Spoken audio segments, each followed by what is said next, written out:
UP में विधानसभा उपचुनाव की तारीखों का ऐलान अभी तक नहीं हुआ है, लेकिन सियासी दलों ने चुनावी शंखनाद कर दिया है। इन सब के बीच बीजेपी ने विधानसभा चुनाव के सेमीफाइनल के लिए नया दांव खेला है। बीजेपी उपचुनाव की तारीखों के ऐलान के बाद अपने उम्मीदवारों की घोषणा करेगी। बीजेपी का मिशन यूपी उपचुनाव, उम्मीदवारों के नाम पर बड़ा ऐलान। पहले चुनाव तारीखों की होगी घोषणा, फिर तय होंगे प्रत्याशियों के नाम। यूपी में आने वाले दिनों में 10 विधानसभा सीटों पर उपचुनाव होने वाले हैं।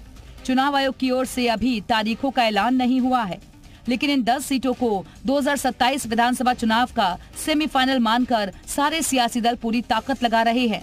सीटों के जरिए जातीय समीकरण के हिसाब से प्रत्याशियों को उतारने की प्लानिंग बनाई जा रही है।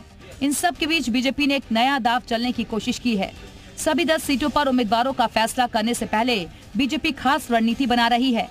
चुनाव आयोग से तारीखों का ऐलान होने के बाद पार्टी अपने प्रत्याशियों के नाम की घोषणा करेगी। ऐसे भी हमारी अधिसूचना लगेगी चुनाव की, माननीय निर्वाचन आयोग चुनाव की अधिसूचना घोषित करेंगे, तो हम अपने प्रत्याशी चयन की प्रक्रिया को आगे बढ़ाकर मोदी जी, योगी जी के नेतृत्व में उत्तर प्रदेश में सभी विधानसभा चुनाव लड़ाएंगे। एक तरफ बीजेपी उपचुनाव को नाक का सवाल बना चुकी है, तो दूसरी तरफ लोकसभा चुनाव में बेहतर प्रदर्शन करने वाली समाजवादी पार्टी भी सभी 10 सीटों पर जीत का दावा ठोक रही है।